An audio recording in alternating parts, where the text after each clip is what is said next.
the podcast where we celebrate makers, dreamers, and doers building big things in their communities. I'm Verikas. I'm Steve Seymour. And we're here to shine a light on small business owners and experts who inspire us all. This episode is brought to you by Seymour Media, helping small businesses thrive with commercial photography and video, and the Bristol Bazaar, your go-to spot for the perfect gift. So today we are sitting down with Matt Banever from Bards Clothing, and we are so excited to have you. Thank you. This is going to be so great. This is going to be a lot of just quick back and forth because I am so excited to be here with you two. And thank you so much for having me on. And I mean, the space is incredible. The podcast is amazing.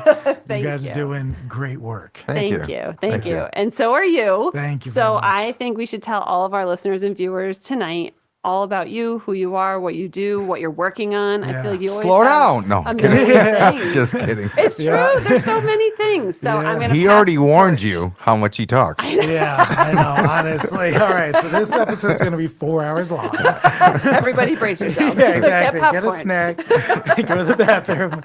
Well, I own a custom clothing company, and we make all of our clothing here in America. That is my main focus. I believe that how you dress tells a story, and I also want to.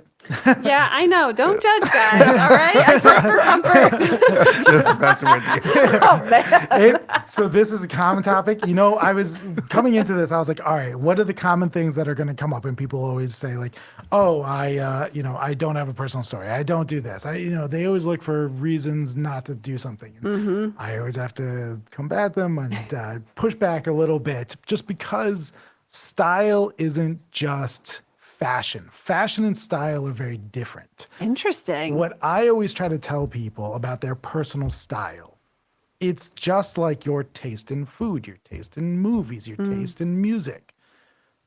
You develop it over time. Same thing with what you wear. You feel comfortable in these colors or these colors. If I was to just show a pink blazer to you and just be like, is this yours? You'd be like, nah, it's not really my style. Right. Same thing. You don't have to be a fashion designer to have personal style. Right. My favorite example of somebody with impeccable style is Steve Jobs. Black turtleneck and jeans. Yeah.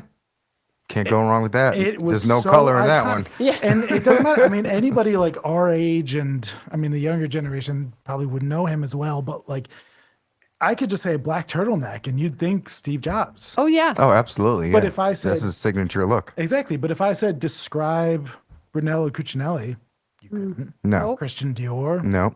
No. Coco Constantly Chanel. changing. Yeah, nobody. Yeah. But Steve Jobs, so that's what personal style is like. I always go back to mall culture when you like, they're the jocks, they're the nerds, there's the skater kids. You didn't talk to them, you didn't know them, but you just looked at them and saw. Right. That's personal style. Right. Yeah. That's really what I want to focus on. And I do make mostly tailored clothing, meaning suits, sport coats, button downs. Yes, but then I also do make stuff like shackets and stuff. That's cool. And Are those in a lot now? Because I keep getting like stuff like shackets. Yeah. Like they are. Okay. Yeah, shackets are very in because it's a nice Balance. It's a nice step in between formal and casual. Okay. It's like, maybe you've been in a situation where you want to wear a jacket. I have like 5 of them. I never wear them. Yeah, because like They're just you like wanna heavy wear shirts to me. But right, yeah. I mean, like I said, you get personal style. Yeah, you like said. sometimes you want to wear a jacket, but you're like, I don't know, it feels too much to wear like a blazer. Right. So you throw on a shacket. It's Okay. nice. It's easy. It's just I treat it like a cardigan, almost like a sweater. Yeah. So I have been a career retailer my whole life. I mean, I have a wonderful, beautiful bachelor's in history that sits nice collecting dust on my wall, and like most people with their degrees. And I got out of college. I needed a job. I started working at Express, and I wanted to remember be a teacher. Express. Yeah, exactly. Yep, that's where I cut my teeth. I used to work at Merry-Go-Round. Yeah. You ever hear of that? No. That's before your time. Yeah. That and Free Fall, it was called. Never mind. Yeah. So I worked there, and I wanted to be a teacher, Okay. and I was going to school at Central, and I couldn't do both retail and I was getting out of Express at 3, 4, 5 in the morning. Wow. So we had to Jeez. fold all the clothing. We were Do you have a sweatshop over there? essentially, yeah. We were the third highest volume store behind Macy's and Nordstrom's. Really? I didn't know that. But Macy's and Nordstrom's have night crews. Right. Yeah. I used to work on those night Yeah. crews. Oh, you did? We didn't. So we'd come in at Wow. like 2. We'd have to stay. I'd regularly work 15 hours and just get out 5, 6 in the morning. It was a nightmare. Yeah. And so school started to suffer. That was awful. And so I did start to see this very interesting aspect, which is I liked retail. And I was like, well, why do I like retail? Oh, well, I like selling. That's what I love. I love talking to people. And hey, it doesn't matter if I'm like, here's why you need these facts or here's why you need these pants. I love having a conversation with you. Right. And You build relationships that way too. absolutely. Relationships were everything. And so I just realized Express was not the place to do it. Sure. So I moved out of there. Joseph A. Bank, I was there for a long time. Buy one, get 4 free, and a free guinea pig, and all this other crazy stuff. It was a nightmare. And then I was there when Men's Warehouse bought them. That was really interesting. And while I was there, I was in West Hartford Center, and I kept hearing about this boutique store that was right around the corner. And I was like, what is this place? And Joseph A. Bank was literally like you'd pay $8.95 and you get 4 free suits. Wow. I wish I knew that. Yeah, Back in the day. yeah. Was it worth it? No. Or was, I've never went there, so Garbage, absolute garbage. And so I went to this boutique store and I saw a blazer hanging for $8.95. And I was like, well, what do you get with it? And the guy was like, no, you can get nothing with that. a hanger? Like, A smile. and I was like, are Your you change if you serious? give me more? Yeah, I I was don't know. like, this is crazy. So I went in, I'm talking to him, and I was like, I need to be a part of this. This is incredible. Right. And so, trying to keep my No, go ahead. my hands out of the camera. When you're talking, you're okay. All right. So, It's the first time I've ever heard that. Thank you. I need that no, support. as long as you're talking, it doesn't show because it's going from that Yeah, camera. okay. So we're good. So I started working at the boutique and I loved it. And that's where I got really into the small business world. And I'd never really cared about small businesses before. It wasn't on my radar.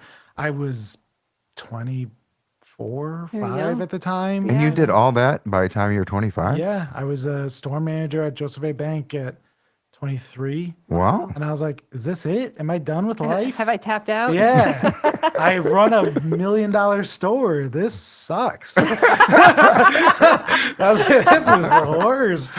I'm making all this money and I just like hated it. And so I went to the boutique store where I was making no money, but I was like, wow, but it feels so much better. But you were happier. I was so much happier. And so they encouraged me to go to a Chamber of Commerce meeting, and I went, and I was like, aren't Chamber of Commerce meetings just for plumbers and electricians?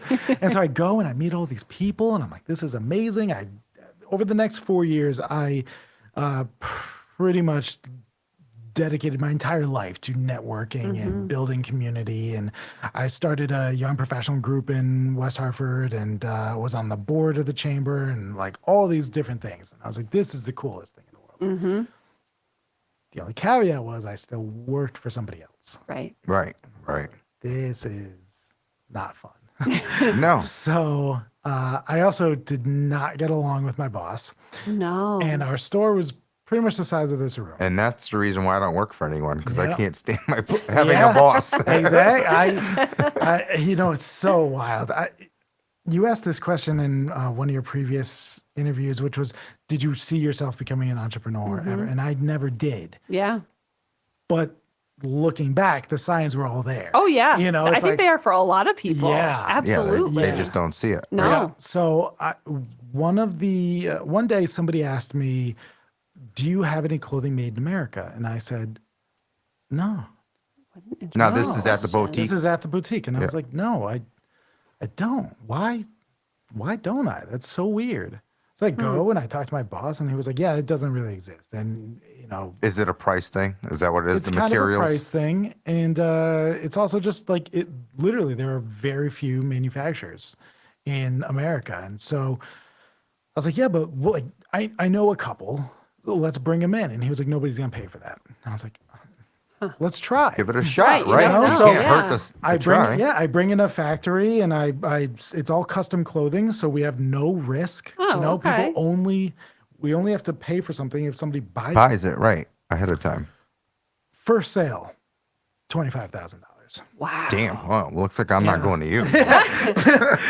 And at this boutique store, we had suits for like $800 or $1,100, and I was like, okay. And also, we're 700 feet away from Joseph A. Bank. Oh, where really? You where were I was that close? selling, yeah, where I was selling, That's too suits funny. for $300. Right. I now just sold a couple jackets, each one $3,000.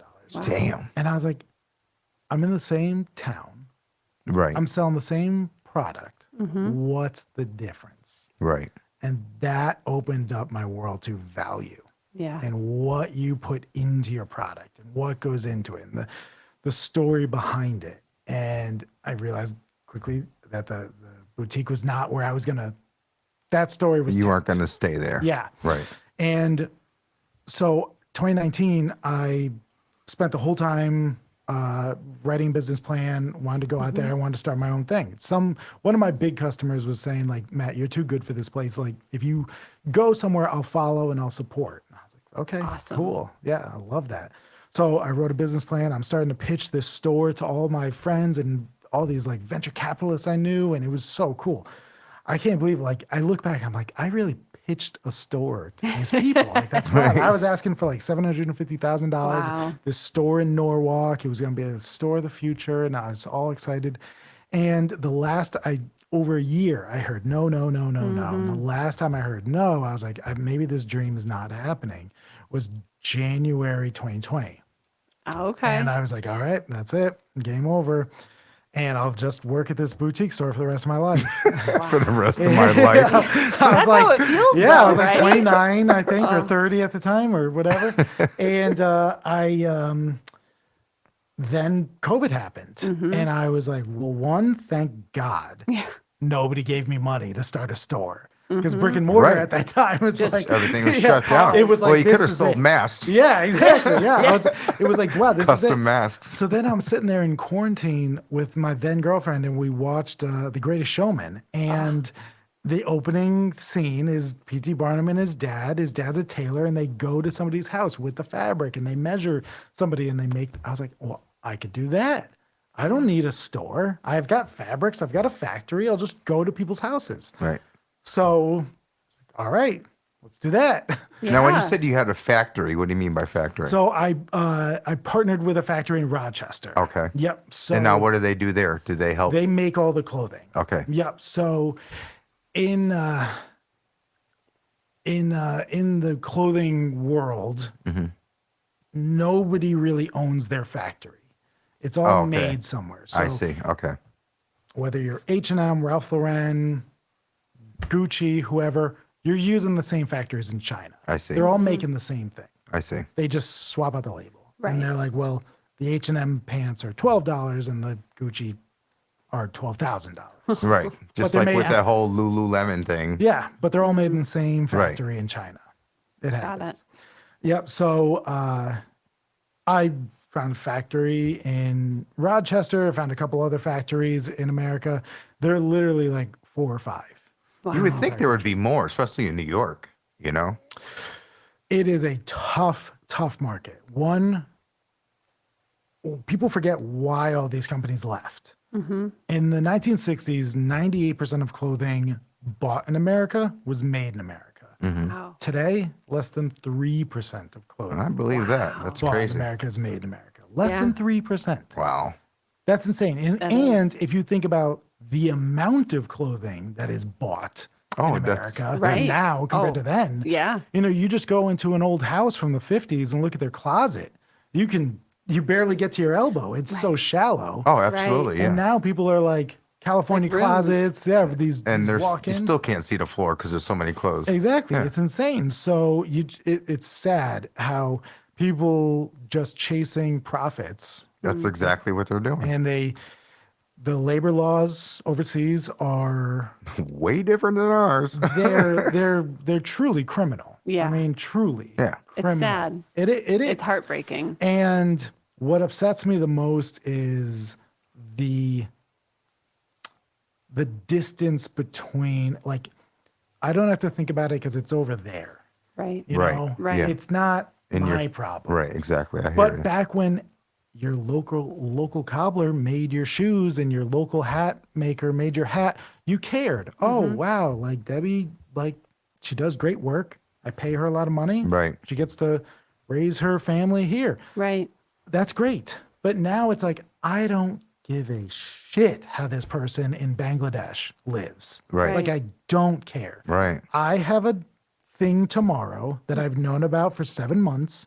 I want my dress overnighted now. I don't care how many fish need to die. I don't care how many microplastics need to be in the water. I need this dress tomorrow. I need it $12, no more. And I am going to throw that thing away as fast as I can. And then I'm going to do the same thing the next day. Right. And this is what these people do. It's just this disposable fashion. Absolutely. Like Kleenex. Right. I wear an outfit right. and I get rid of it. People don't want to invest in their wardrobe anymore because of the internet. Well, what am I going to do? Wear the same thing? Yes. Absolutely. Literally. Absolutely. Yes. Yes. You know, and it's just, there's so much that goes into it. And I loved your conversation with your husband where you guys were talking about why you go after it and what gets you out of bed. And he and you definitely like love the work. Yes. I love the mission. Yeah. I don't really care. I think I do too, honestly. I think like starting businesses and stuff I like. Yeah. It's tough work, but once I Yeah. get there I don't like it anymore. Yeah, there's some aspect. That's the thing, is like people think is like you have to love it all Right. or nothing. No. No, You it can doesn't- love yeah. pieces of Absolutely. it. I don't consider myself a fashionable guy, stylish guy, or Man, whatever. more stylish than me right now. All right, guys. Yeah, you're wearing a tape measure. You know, it's like clothing. I try to say that clothing is my medium.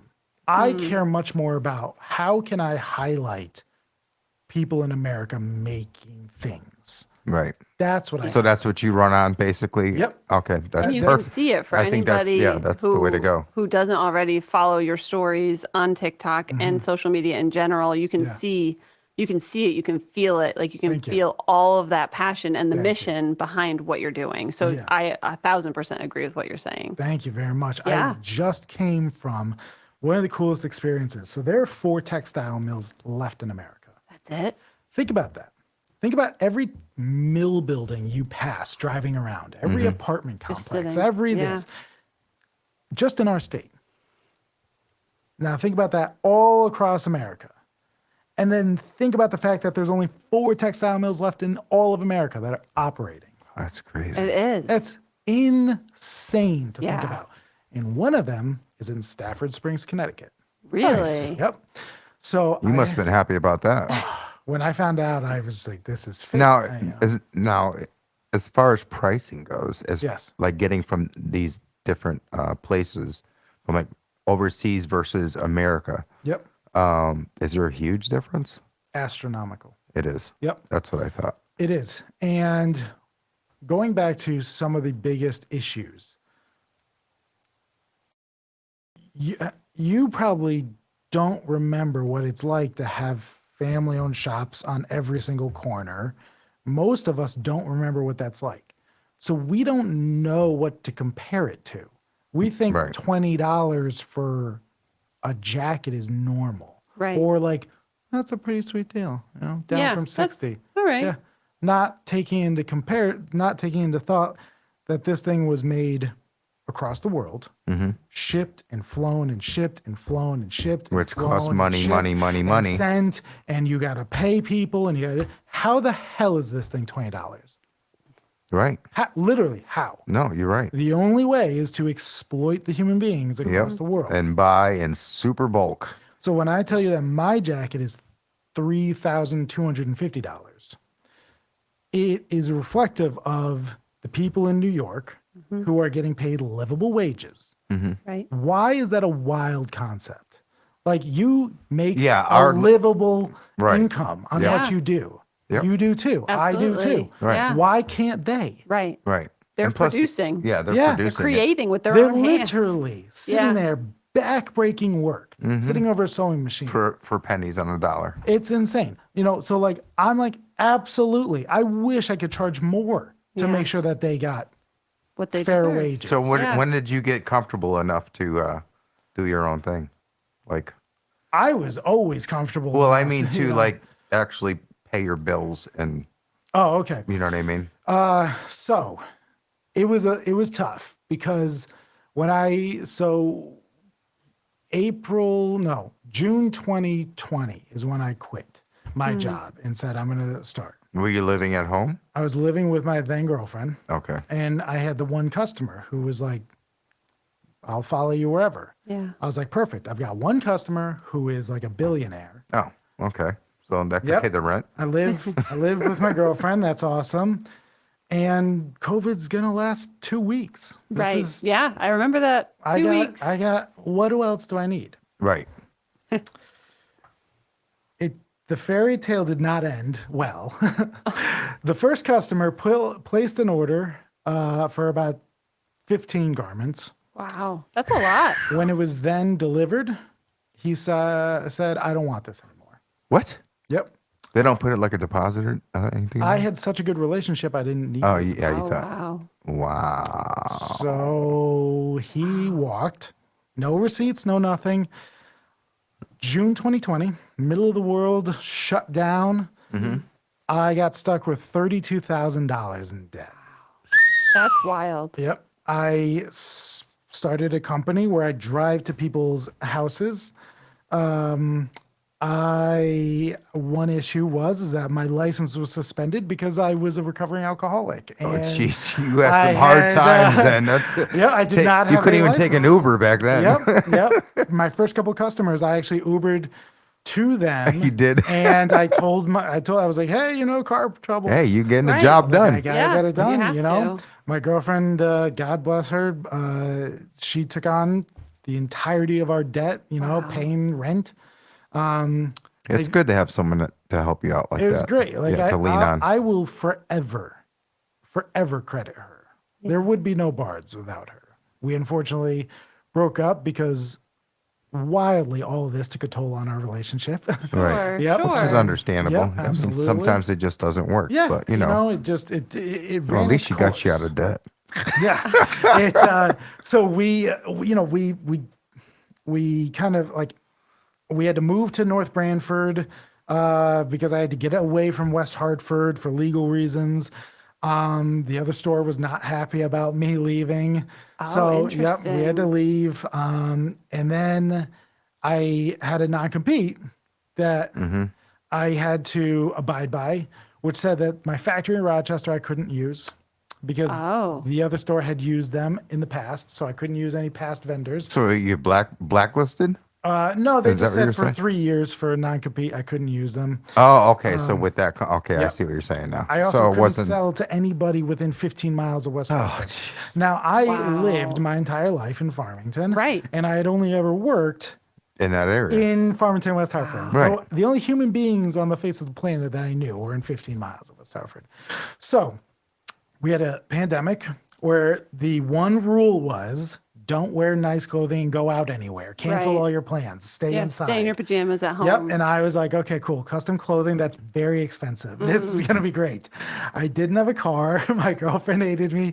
I had $32,000 in debt. I had to stick to my mission about clothing made in America. And there's only 4 or 5 factories here. And I worked with one that was in the middle, which pretty much started suits at like a 2-piece suit, jacket and pant, would retail for about $3,500. I found a second manufacturer in Brooklyn. This guy, I went down and visited him. when I walked in, I saw a purple jacket that looked very familiar, and I was like, "What is that?" And he was like, "That's the jacket that Kamala Harris wore in the inauguration." I was like, "Oh, so you're like the real deal." And Yeah. he was like, "Yeah." So my opening suit price jumped to $10,000. Wow. Yep. And thankfully, I got my car back.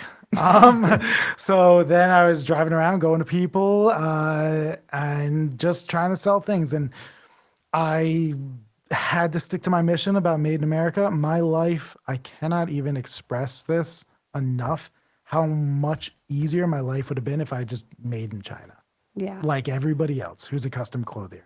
There are $1 million brands right now that are living life because they make in China. They're fine. And also there are good factories in China. Right. I don't want to knock It's- them completely. Yeah, it's the work over there, the work ethic, or It's I don't want to go down the workers. path of like splitting hairs. right, If I can make it all here, I'm gonna make it all right. here. Until it's not sustainable where you have to, but Yeah. Like if you can do it here, Like there's certain products I cannot make here. Right, You know, right. like I Okay. can't make like a hoodie with like a zipper. So, I can't sell it. right, but you That's still which- try to concentrate on the Exactly, United which is States. why I do what I can. I try to find some other factories. So, so for the first 3 years were miserable. I drove to Yeah. people. I sold down the debt in about 2 years, which was amazing. Yeah. Can't believe it. The relationship ended. Like I said, I had gotten sober in April 2020 and started the business in June 2020. Nice. So the entire time That's I a was lot like, of stuff in your head. Yeah, It it was rough. And then just kind of moved around. I lived with my brother for like 3 months on his couch trying to sell like luxury clothing. I got a couple different jobs, like at Michael's or selling pizza or whatever, delivering pizzas and just making it work. But like the North Star was like, I'm not going to get a 9 to 5 and hope that Bards Things takes will off. pan out. Yeah, Right. Everything I did was like, you went all in. supporting it, you know. Yeah, I hear you. Yeah, That's how I started my businesses. it's the only way, you Right. know. I love this concept of like, if you want to take the island, burn the boats. I put myself in a position where it's do or die, You sink have or to do swim. it. Like, Right. if I had a job where I knew my bills were paid, I would just sit back. Right. You know, and I think about that first sale where I almost made $108,000. That would have been the worst thing humanly possible for me. I would have bought a new car. I probably would have started drinking again. I probably Right. would have done all this. That's a lot of money. I also would have no drive Right. to 'Cause do you're like, anything oh, I got else. that. Yeah, I'm good. exactly. Yeah, you're I like, sat oh, I back just on make my- one sale a year and I'm good. I You would know have what I mean? sat back. I would have just depended on this guy or whatever. Right. But Yeah. it made me, and then I couldn't rely on my customer basis. I couldn't rely on this. So I like that on one of your episodes you had like, what advice do you have? And it was like, Yeah, just that's what we're getting to right now. Actually, we have like 2 minutes. Let's get some advice from you on. Oh my God. Okay. You got that much advice, huh? Yes. That's right. Everybody take out your pens and paper, Yes. please. Let's try to do this. Let's try to do this real quick, and it's a really nice exercise that helps frame this all. Which look around the room and find anything that is red. It's too zen Okay. in here. I got it. Got a Yeah, red you got a button. couple things. All right, close your eyes. Now I want you to point to anything that's blue. Oh, you such an ass. I hate you already. Now, You got me on that one. now the reason we're doing that is because there are always excuses if you look for them. There are also always opportunities if you look for them. There's also things like, I bet that red Altoids thing, it's pretty dark. Yeah. But I bet you were like, hey, it's reddish. Yeah. Right. I'll count it. Right. If you look for opportunities, they are there. You look for excuses, they are there. It is what you choose to focus on. So people look at me and they say, like, I can't believe how much you do. But Matt, you're not married, you don't have kids, you don't. I'm like, okay, cool. What was it like going to people's houses when you had a breathalyzer in your car? What was it like having Right. $32,000 in debt? What was it like having, There are Yeah. excuses everywhere. Right. Absolutely. Comparison is the thief of joy. Yes. What are you going to focus on? Are you going to focus on the opportunities? Are you going to focus on, well, this person had this and this person has this? Shut No, up. that's noise. Shut up. Exactly. Focus on what you can do. Do what you can with what you have. Right. Bottom line. That Take is what the- your mama gave you. Exactly. That's it. That is Exactly. the key to success in this in Yeah. small business world. It is just doing what you can with what you have and Yeah. moving forward and making connections. That's probably my other big advice. Make as many connections as humanly possible. I went out and I contacted every single bridal store in a 75-mile radius, and I drove to them and I said, hey, 5 years later, every single one of them from Massachusetts to Rhode Island to New York has sent me customers. Every single one of them. That's because it cost me nothing. you personally time. went To reach out to there. them. If Yep. you called them on the phone, they would have just hung up on you. Absolutely. But what was I going to do? You know, so I go there, you know? So And just, you had a car to do it. I did have a car to do that, you know? It's just doing the work, you Good. know? Yeah. That's good advice. That's That's really good advice. That's my biggest advice is just choose what you focus on. Control your controllables. My first boss from Express used to say that all the time because we'd be like, you know, we worked on conversion in that retail space, which means there was a tracker that tracked how many people came in, how many people bought versus how many people walked Right. out. And you wanted to convert, I think Right. it was like 15%. And if it was Yeah. low, we'd come up with excuses like, oh, there was like a group of whatever or this and that. And she was like, but control your controllables. There were this many people in the store at this time. Why didn't we sell them? Right. They bought all these pants. Why didn't they buy shirts? Right. They bought a suit. Why didn't they buy a tie? Right. Control your controllables. Exactly. That's good advice. It is. Well, that's going to wrap it up for today's show. It was All right. really nice speaking with you, though. And can you let people know where they can find you, whether it be online, social, however you want to connect with folks? Yes, absolutely. So on Instagram, that's probably the #1 platform I use. It's at Bards Clothing. And I did about 3 months ago decide, you know what? I need to get over myself. I need to take my own advice. I need to get on TikTok. And I've been really pushing that hard. I have had about 5 or 6 people in the last couple of weeks reach out to me on TikTok. So unfortunately, it does work when you Awesome. put in the work. It does. And then bardsclothing.com also. Thank you right. so much for this opportunity. It was Anytime. so You're great. welcome back, you. too, also, because I'm Yes. sure you have a lot more I to feel talk like we have about. like a part 2 and part 3. There might be a part 2 or That's probably the intro. Okay. All right, guys, thank you so much for tuning into Small Business Social. A huge thank you again to you, Matt, for taking the time, for coming here to the studio and sharing your story and inspiring us to keep creating and supporting local. If you love today's episode, be sure to subscribe and follow us on Instagram and Facebook. We've got more amazing small business owners and experts coming your way. Until next time, keep supporting small and spreading big ideas.